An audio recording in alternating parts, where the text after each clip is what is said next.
जय जय श्री राधे। श्रीमद्भागवत महापुराण एकादश अध्याय स्कंद अथ तृतीय अध्याय माया से पार होने के उपाय तथा ब्रह्म और कर्मयोग का निरूपण। राजा निमि ने कहा, पूछा, भगवान सर्वशक्तिमान परम कारण विष्णु भगवान की माया बड़े बड़े मायावियों को भी मोहित कर देती है, उसे कोई पहचान नहीं पाता। और आप कहते हैं कि भक्तों से देखा करता है। अतः अब मैं उस माया का स्वरूप जानना चाहता हूँ। आप लोग कृपा करके बतलाइए। योगीश्वर, मैं एक मृत्यु का शिकार मनुष्य हूँ। संसार के तरह तरह के तापों ने मुझे बहुत दिनों से तपा रखा है। आप लोग जो भगवत तत्व रूप अमृत का पान करा रहे हैं, भगवत कथा रूप अमृत का पान करा रहे हैं, वह उन तापों को मिटाने की एकमात्र औषधि है। इसलिए मैं आप लोगों की इस वाणी का सेवन करते करते तृप्त नहीं होता।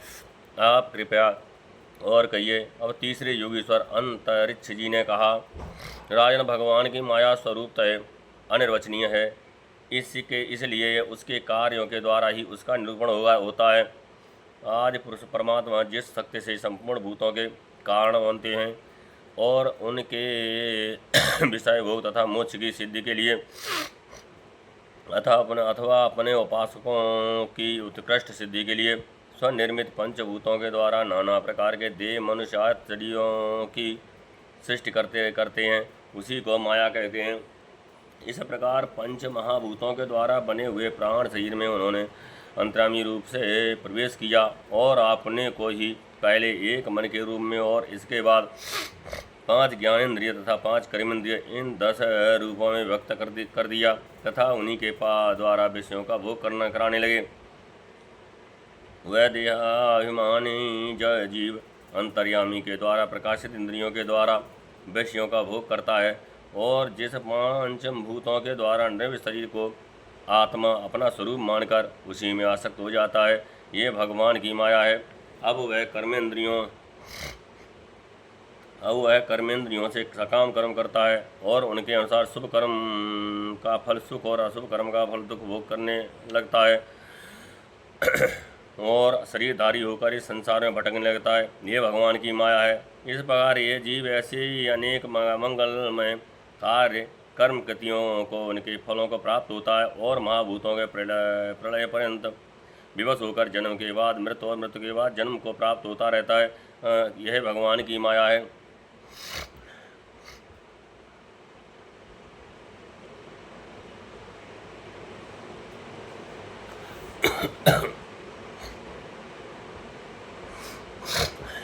जब पंचभूतों के प्रलय का समय आता है तब अनादि और अनंत काल स्थूल तथा सूक्ष्म द्रव्य एवं गुण रूप इस समस्त व्यक्त सृष्टि को अव्यक्त की ओर उसके मूल कारण की ओर खींचता है।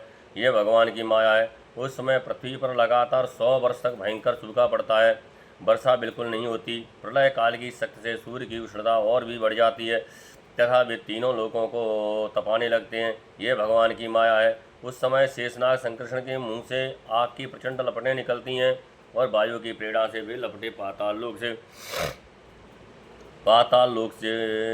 लोक से जलाना आरंभ करती हैं तथा और भी ऊंची ऊंची होकर चारों ओर फैल जाती हैं।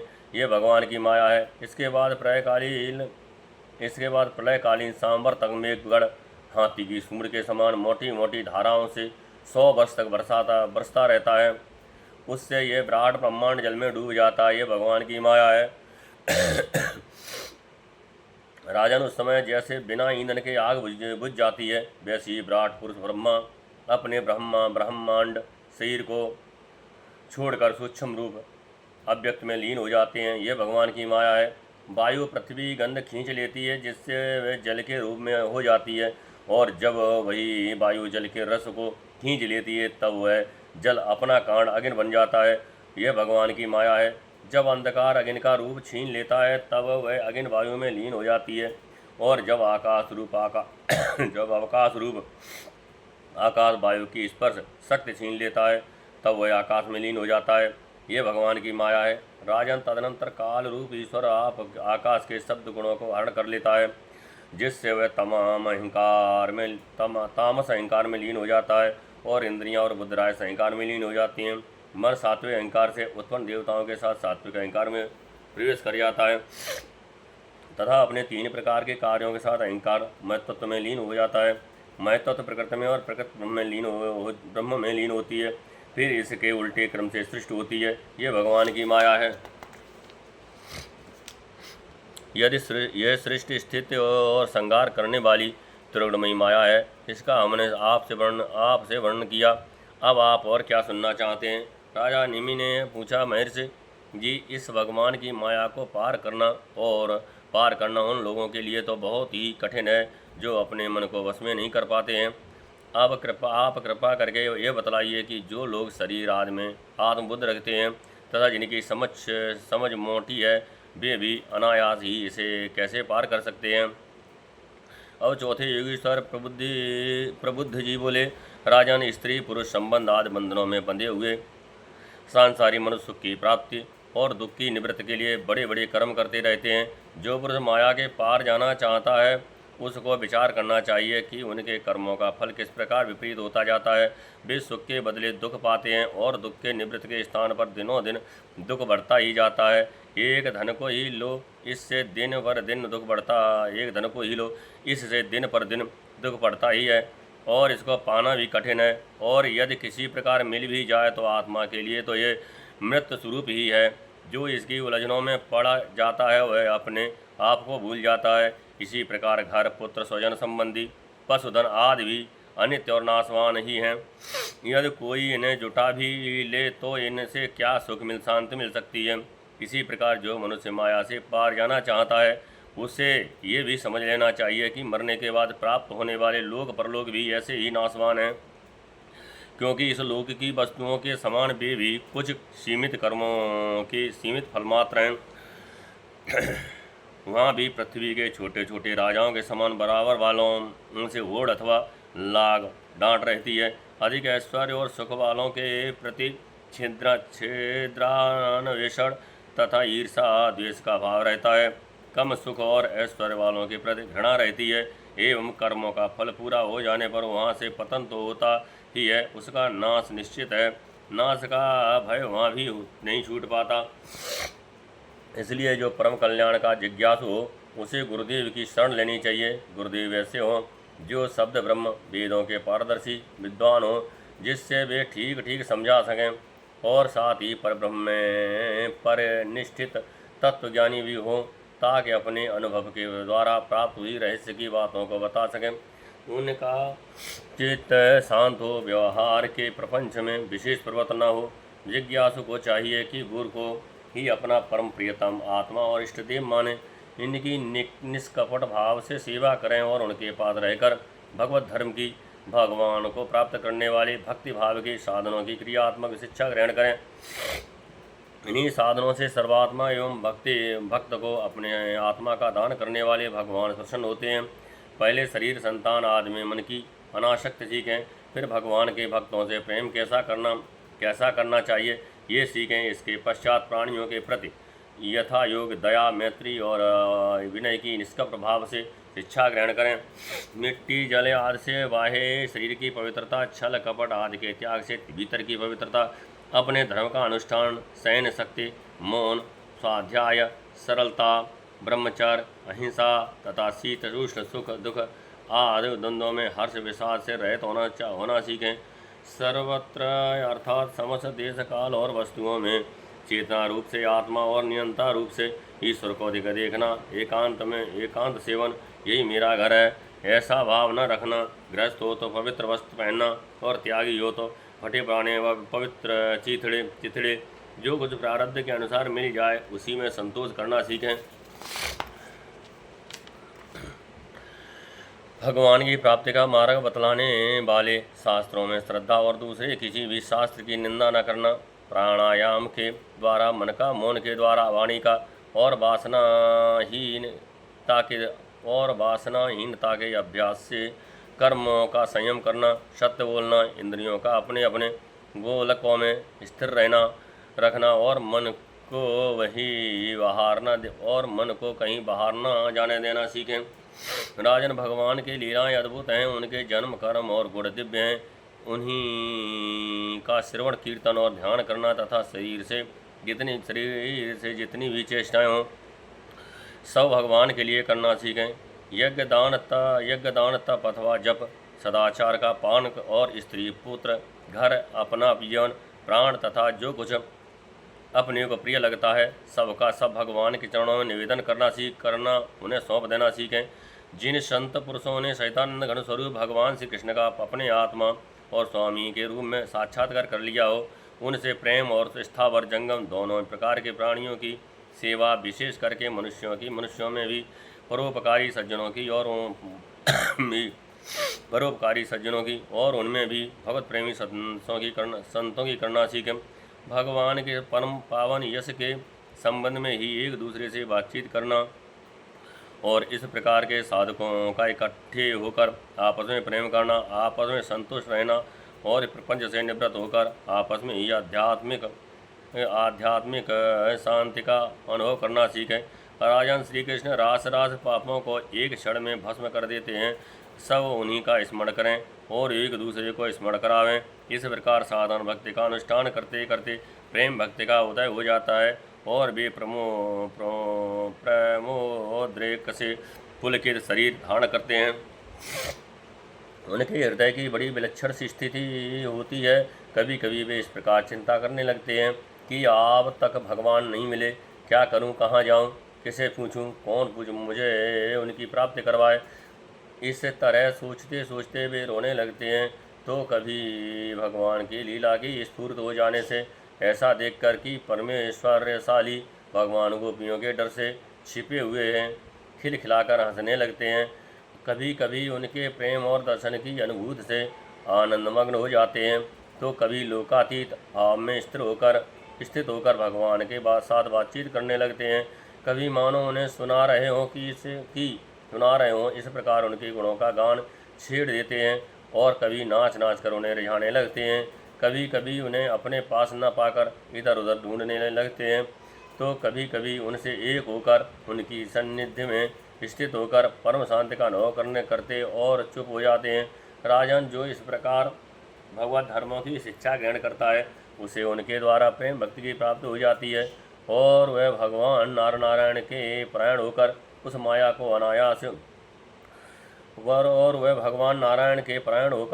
को अनायास ही पार कर जाता है, जिसके पंजे से निकलना बहुत ही कठिन है। राजा निमि ने पूछा, महर्षियों, आप लोग परमात्मा का वास्तविक रूप स्वरूप जानने वालों में से सर्वश्रेष्ठ हैं, इसलिए मुझे ये बतलाइए कि जिस परब्रह्म परमात्मा का नारायण नाम से वर्णन किया जाता है उसका स्वरूप कैसा है। अब पांचवें योगीश्वर पिपलायन जी ने कहा, राजन, जो इस संसार की उत्पत्ति, स्थिति और प्रलय का निमित्त कारण है और उपादान कारण दोनों ही हैं, बनने वाला भी है और बनाने वाला भी है, परंतु स्वयं कारण रहित है, जो स्वप्न, जागृत और सुषुप्त अवस्थाओं में उनके साक्षी के रूप में विद्यमान रहता है और उनके अतिरिक्त समाधि में भी ज्यों का त्यों एक रस रहता है, जिसकी सत्ता से ही सत्तावान होकर शरीर, इंद्रिय, प्राण और अंतःकरण अपना काम करने में समर्थ होते हैं। उसी परम सत्य वस्तु को आप नारायण समझिए। जैसे चिंगारियाँ ना तो अग्नि को प्रकाशित ही कर सकती हैं और ना जला ही सकती हैं, वैसे ही उस परमात्मा तत्व में आत्मस्वरूप में ना तो मन की गति है और ना वाणी की। नेत्र से देख नहीं सकते और बुद्धि सोच नहीं सकती।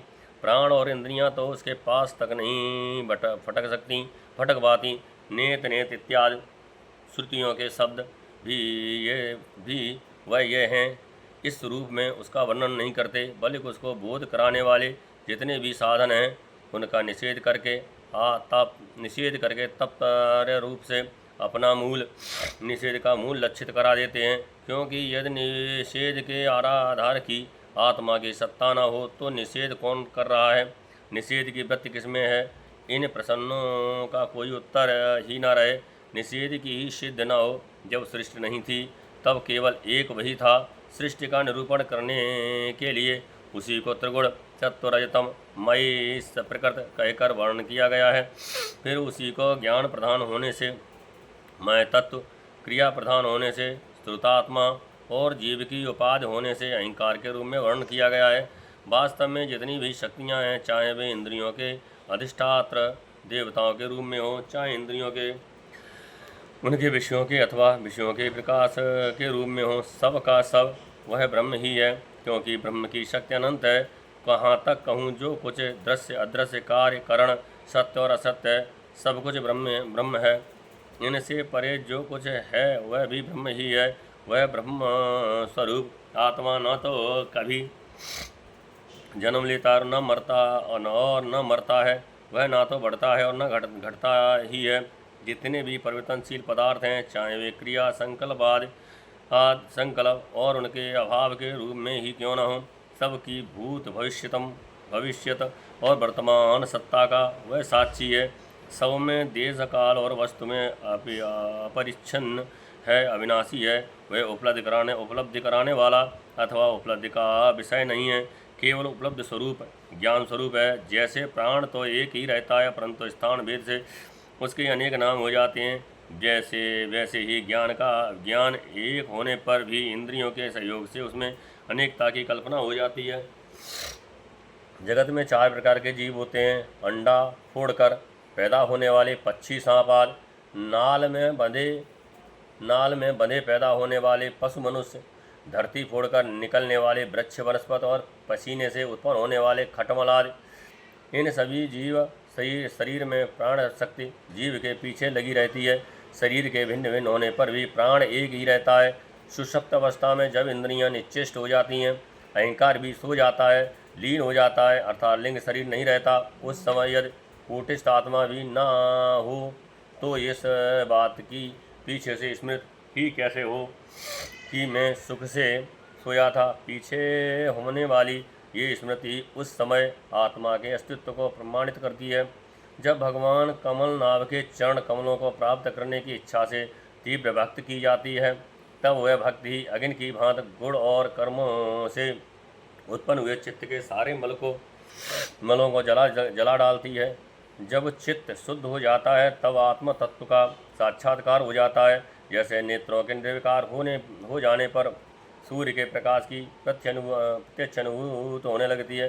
राजा न्यू ने पूछा, योगीश्वरों, अब आप लोग हमें कर्मयोग का उपदेश कीजिए, जिसके द्वारा शुद्ध होकर मनुष्य शीघ्र परमन्यास कर्म अर्थात कर्तत्व कर्म और कर्मफल की निवृत्त करने वाला ज्ञान प्राप्त करता है। एक बार यही प्रश्न मैंने अपने पिता महाराज इच्छाकु के सामने ब्रह्मा जी के मानस पुत्र सनकादि ऋषियों से पूछा था, परंतु उन्होंने सर्वज्ञ होने पर भी मेरे प्रश्न का उत्तर न दिया।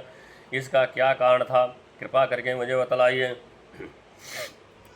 अब छठे योगीश्वर अविरोहोत्र जी ने कहा, राजन, कर्म शास्त्रवेद, अकर्म निषिद्ध और विकर्म विहित का उल्लंघन, ये तीनों एकमात्र वेद के द्वारा जाने जाते हैं। इनकी व्यवस्था लौकिक रीत से नहीं होती। वेद अपौरुषेय है, ईश्वर रूप है, इसलिए उनके तात्पर्य का निश्चय करना बहुत कठिन है। इसी से बड़े बड़े विद्वान भी उनके अभिप्राय का निर्णय करने में भूल कर बैठते हैं। इसी से तुम्हारे बचपन की और देखकर तुम्हें अनधिकारी समझकर सनकादि ऋषियों ने तुम्हारे प्रश्न का उत्तर नहीं दिया। ये वेद परोक्षवादात्मक हैं, ये वेद परोक्षवादात्मक हैं। ये कर्मों की निवृत्ति के लिए कर्म का विधान करता है। जैसे बालक को मिठाई आदि का लालच देकर औषध खिलाते हैं, वैसे ही ये अन्य विज्ञों को स्वर्ग आदि का प्रलोभन देकर श्रेष्ठ कर्म में प्रवृत्त करता है। जिसका अज्ञान निवृत्त नहीं हुआ है, जिसकी इंद्रियां बस में नहीं है, वह यदि मनमाने ढंग से वेदोक्त कर्मों का परित्याग कर देता है, तो वह विहित कर्मों का आचरण न करने के कारण विकर्म रूप अधर्म ही करता है। इसलिए वह मृत्यु के बाद फिर मृत्यु को प्राप्त होता है। इसलिए फल की अभिलाषा छोड़कर और विश्वात्मा भगवान को समर्पित कर जो वेदोक्त कर्म का यह अनुष्ठान करता है, उसे कर्मों की निवृत्ति से प्राप्त होने वाला ज्ञान रूप सिद्ध मिल जाती है। जो वेदों में स्वर्गादि रूप फल का प्रवर्णन है, उसका तात्पर्य फल की सत्यता में नहीं है, वह तो कर्मों में रुचि उत्पन्न कराने के लिए ही है। राजन कराने के लिए है। राजन, जो पुरुष चाहता है कि शीघ्र से शीघ्र मेरे ब्रह्म स्वरूप आत्मा के हृदय ग्रंथ और मेरे की कल्पित गांठ खुल जाए, उसे चाहिए कि वह वैदिक और तांत्रिक दोनों ही पद्धतियों से भगवान की आराधना करे। पहले सेवा आदि के द्वारा गुरुदेव की दीक्षा प्राप्त करे, फिर इनके द्वारा अनुष्ठान की विधि सीखे। अपने को भगवान की जो मूर्ति प्रिय लगे, अभिष्ट जान पड़े, उसी के द्वारा पुरुषोत्तम भगवान की पूजा करे। पहले स्नानाद शरीर और संतोष आदि से अंतःकरण को शुद्ध करे, उसके बाद भगवान की मूर्ति के सामने बैठकर प्राणायाम आदि द्वारा भूत शुद्ध नाड़ी शोधन करे। तत्पश्चात विधिपूर्वक मंत्र देवता आदि के न्यास से अंग रक्षा करके भगवान की पूजा करें।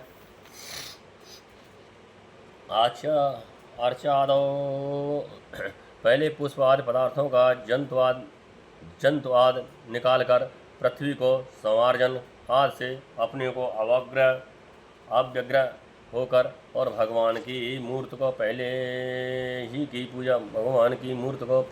की पूजा के लिए वे पदार्थों के छालन आदि से पूजा के योग्य बनाकर फिर आसन पर मंत्रोच्चारण पूर्वक जल छिड़क कर पाद्य आदि पात्रों को स्थापित करें।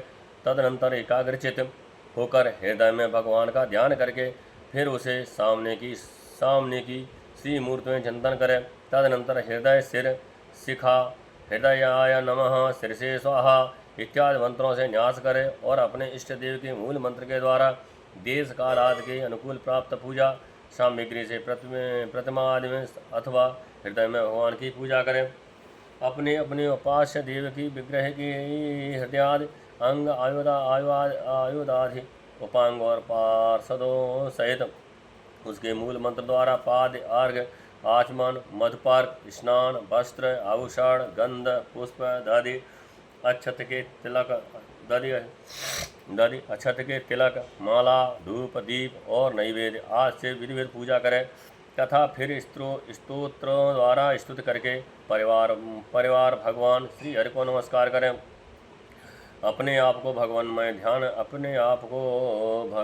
ध्यान करते हुए ही भगवान की मूर्ति का पूजन करना चाहिए।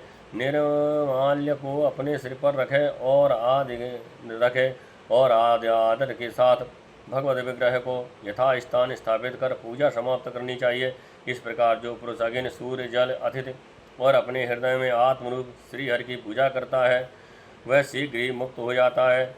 इस श्रीमद्भागवते महापुराणे परमहंसायां संहितायां एकादश स्कंदे तृतीयो अध्याय। जय जय श्री राधे।